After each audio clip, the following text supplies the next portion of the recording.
Hello friends, आज हम पढ़ेंगे प्रोटोजोआ के बारे में, उनके प्रभाव, उनके महत्व के बारे में।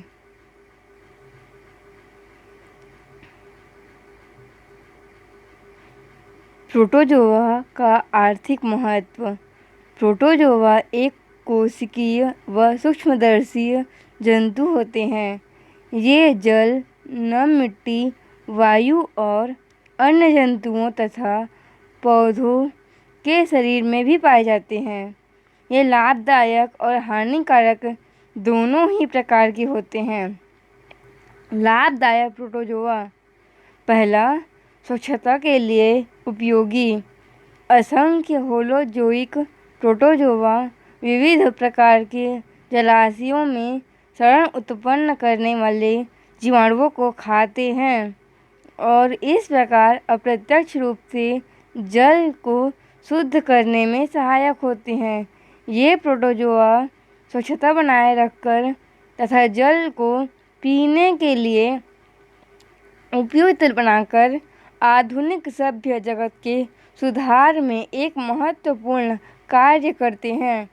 दूसरा है इसका प्रोटोजोआ भोजन की भांति। प्लैंक्टोनिक प्रोटोजोआ प्रत्यक्ष या अप्रत्यक्ष रूप से मनुष्य, मछली एवं अन्य जंतुओं के लिए भोजन आपूर्ति के स्रोत हैं।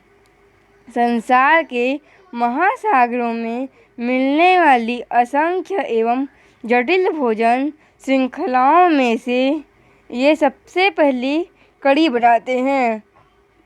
सीपिया और सीसू मछलियाँ अधिकतर जलवासी कीटों के लार्वों, छोटे छोटे क्रेस्टेशियाई प्राणियों, कृमियों इत्यादि को खाती है और ये सब प्रोटोजोआ को भोजन के रूप में लेते हैं। इस प्रकार प्रोटोजोआ अप्रत्यक्ष रूप से शिशु मछलियों, सीपियों तथा अन्य जंतुओं के भोजन बनते हैं जिनका मनुष्य अपने भोजन के रूप में उपभोग करता है। तीसरा है इसका महासागरीय ऊर्जा तथा प्रोटोजोआ जीवाश्म। मृत बेल पर्वतीय फोरामिनिफेरा, रेडियोलेरिया और हीलियोजोआ के कंकाल जो सिलिका या कैल्शियम कार्बोनेट के बने होते हैं, समुद्र की तली में बैठ जाते हैं और एक प्रकार की कोमल कीचड़ या महासागरीय ऊर्ज बनाते हैं। ऊर्ज लाखों अनगिनत वर्षों से महासागर की तली में इकट्ठे हुए ये इस कंकाल ठोस और जीवाश्मित होकर पूर्ण विश्व में पाई जाने वाली कुछ महत्वपूर्ण निक्षिप्त चट्टान स्तर में परिवर्तित हो गए हैं। इन चट्टानों से अनेक व्यावसायिक लाभ जैसे निस्यंद कारक, अपघर्षक, चौक, भवन निर्माण के पत्थर इत्यादि प्राप्त किए जाते हैं। काहिरा, पेरिस एवं उत्तरी अमेरिका की चूने की क्यारियाँ केवल फोरामिनिफेरा के जीवाश्म की बनी होती है। इसी प्रकार इंग्लैंड की सफ़ेद चौक की चट्टानें भी फोरामिनिफेरा के जीवाश्मों से निर्मित है। यह भी विश्वास किया जाता है कि पेरिस महानगर के अधिकांश भवन फोरामिनिफेरन वंश के मिलिनोलाइना के कवचों से बने चूने के पत्थर से बने हैं। इसी प्रकार के फोरामिनिफेराइन प्राणी नुमुलाइट्स के आवरणों द्वारा निक्षिप्त चूने के पत्थर से बनाए गए थे।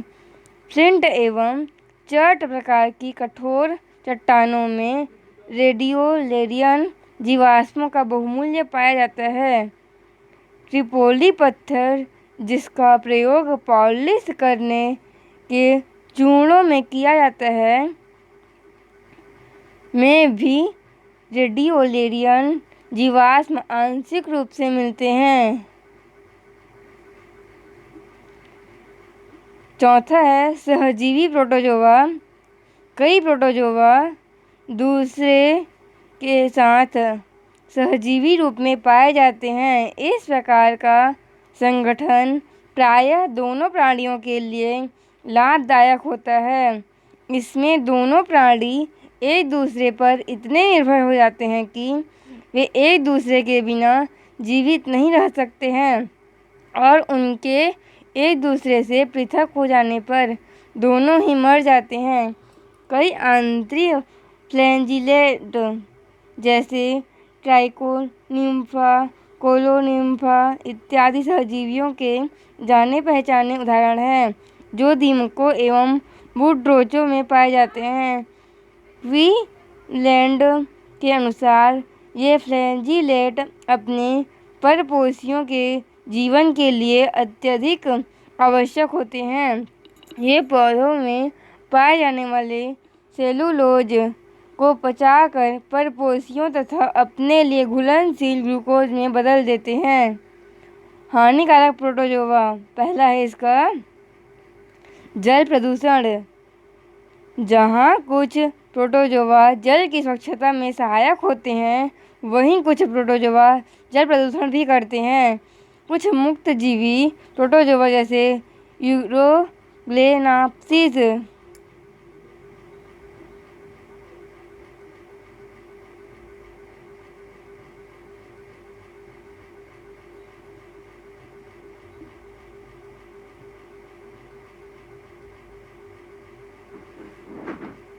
दुर्गंध युक्त एरोमेटिक एवं तली स्त्राव उत्पन्न करके जल को प्रदूषित कर देते हैं, जिसके जल मानव उपभोग के अयोग्य हो जाता है।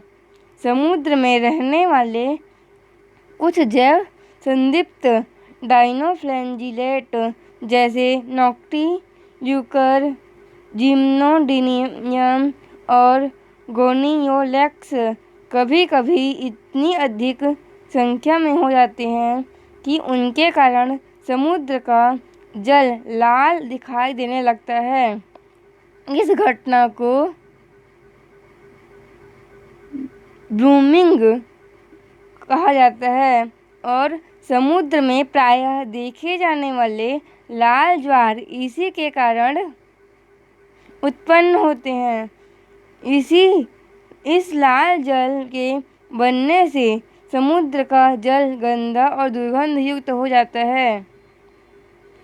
इन फ्लैजिलेट प्रोटोजोअन के अधिक मात्रा में हो जाने पर मछलियाँ नष्ट हो जाती हैं और मनुष्यों के भोजन योग्य मोलस्क प्राणी जैसे क्लैम, ऑयस्टर, सीपिया इत्यादि विषाक्त होकर भोजन के अयोग्य हो जाते हैं। दूसरा इसका मृदा प्रोटोजोआ। कुछ प्रोटोजोआ मिट्टी के अंदर रहते हैं जो मिट्टी में नाइट्रोजन को स्थापित करने वाले जीवाणुओं को खाते हैं।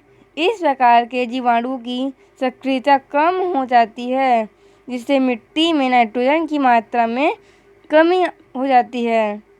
तीसरा है रोगजनक प्रोटोजोआ। ये प्रोटोजोआ जो मानव तथा अन्य जंतुओं में रोग उत्पन्न करते हैं, रोगजनक प्रोटोजोआ कहे जाते हैं। ये प्रोटोजोआ के सभी वर्गों में मिलते हैं। पहला है रोगजनक साइकोडाइन परजीवी अमीबा के दो सामान्य वंश एंट अमीबा और एंड अमीबा हैं, जो मनुष्य तथा अन्य जंतुओं की आंत में रहते हैं। एंट अमीबा की केवल दो जातियां मानव तथा अन्य स्तनियों में मिलने वाली ए हिस्टोलिका और सरीसृपों में मिलने वाली ए इनवेस्टेस गंभीर रोगजनक है। ए हिस्टोलिका मनुष्य में अमीबियपेचिस अमीबियासिस के लिए उत्तरदायी है और लगभग 50% भारतीय जनसंख्या में पाई जाती है। एमीबियासिस के लिए उत्तरदायी है और लगभग 50% भारतीय जनसंख्या में पाई जाती है। ए इन्वेडेंस जो सरीसृपों की बड़ी आंत में पाई जाती है, सरीसृप अमीबियासिस उत्पन्न करती है। रोगजनक स्पोरोजोआ। प्रोटोजोआ का अधिवर्ग स्पोरोजोआ नितांत रूप से परजीवी है। यद्यपि स्पोरोजोआ की अधिकांश संख्या हानिकारक नहीं है, तथापि प्लाज्मोडियम, आइमेरिया, आइसोस्पोरा और बम्बेसिया वंशों में रोगजनक जातियाँ पाई जाती है। प्लाज्मोडियम मलेरिया रोग उत्पन्न करता है। इनकी कई जातियाँ होती है। Plasmodium vivax, Plasmodium malariae, Plasmodium ovale और प्लाज्मोडियम फैल्सीपरेम। मनुष्य में विविध प्रकार के मलेरिया रोग उत्पन्न करती है। बंदरों में प्लाज्मोडियम साइनोमाइल्गी द्वारा, वृक्षाशयी चूहों में प्लाज्मोडियम वर्गी द्वारा और एशिया के जंगली मुर्गों में प्लाज्मोडियम गैलिनेशियम द्वारा मलेरिया उत्पन्न किया जाता है। आइसोस्पोरा जंगली मुर्गों में प्लाज्मोडियम गैलिनेशियम द्वारा मलेरिया उत्पन्न किया जाता है। आइसोस्पोरा जो मनुष्य तथा अन्य स्तनियों के आंत में परजीवी होते हैं, में आई होमोनिस वास्तविक रूप से मनुष्य की एक रोगजनक जाति है। आई फेलिस, आई बाइजेमिना और आई रिवोल्टा बिल्लियों तथा कुत्तों में संक्रमण करती है और उनकी आंत की श्लेष्म कला में पाई जाती है। इनका परागमन बेलनाकार अंडकों द्वारा होता है। आइमेरिया की रोगजनक जातियों द्वारा मुर्गों और खरगोशों में कांसिडियोसिस रोग उत्पन्न होता है। आर्टेनेला और माइटिस मुर्गों में संक्रमण करते हैं।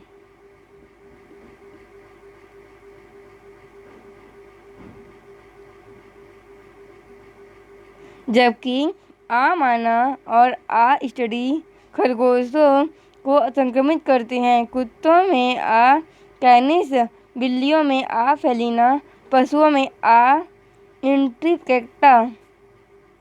इंट्रिकेटा भी सामान्य है। बम्बेसिया की जातियाँ विविध प्रकार की कशेरुकी प्राणियों की अंतररक्तांड होती है।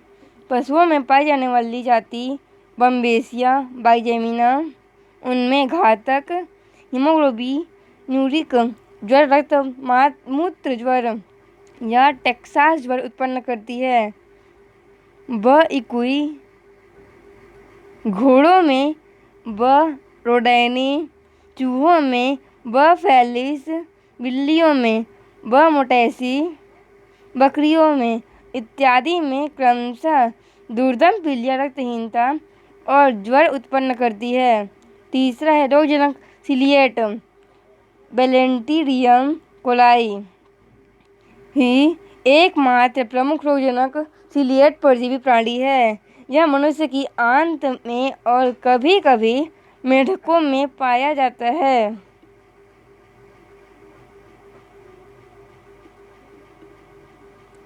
चौथा इसका प्रोटोजोआ संघ का रोगजनक फ्लैजिलेट, लिस्मेनिया, ट्रिपेनोसोमा, स्टोमोनास, ट्राइकोमोनास एवं जियार्डिया आदि रोगजनक जातियाँ परजीवी फ्लैजिलेट हैं। लिस्मेनिया की रोगजनक 3 जातियाँ मनुष्य में भयंकर रोग उत्पन्न करने के लिए ज्ञात हो चुकी है।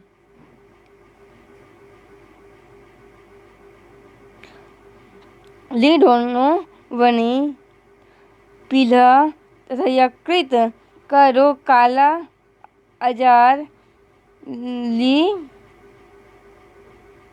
ट्रॉपिका एक अद्भुत प्रकार का त्वचा विक्षत या त्वची लिस्मैनियासिस और ब्रैसिलिएन्सिस नासा ग्रसनी का संक्रमण उत्पन्न करती है। इनका ट्रांसमिशन फ्लेबोटामस वंश की सैंड मक्खियों द्वारा होता है। हिस्टोमोनास मैलिग्रिडस परजीवी मैस्टिक अमीबा है।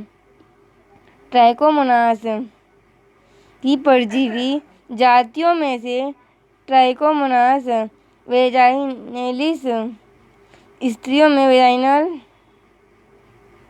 ट्राइकोमोनियासिस या वेजाइनेटिस या ट्राइकोमोनास फीटस। संयुक्त राज्य में पशुओं के ट्राइकोमोनियासिस और ट्राइकोगेलिनी कबूतरों में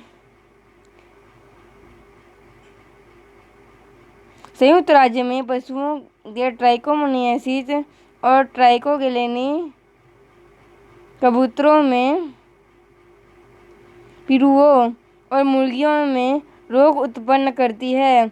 जियार्डिया की असंख्य जातियों में से जियार्डिया इंटेस्टाइनलिस पर जियार्डिया लैम्बिलिया मानव में आंत्र का रोग उत्पन्न करती है। ट्रिपैनोसोमा वंश की परजीवी जातियां स्तनियों में से भयंकर रोग उत्पन्न करती है। इसकी ट्रिपैनोसोमा गैम्बियंस जाति मानव में अफ्रीकी निद्रा रोग का कारण है। ट्रिपैनोसोमा रोडेशियंस, ट्रिपैनोसोमा क्रुजाई, ट्रिपैनोसोमा इक्विपर्डम, ट्रिपैनोसोमा इक्वेन्साई और ट्रिपैनोसोमा ब्रूसियाई सामान्य रोगजनक जातियां हैं। Thank you for watching. Like करें, शेयर करें और सब्सक्राइब भी करें।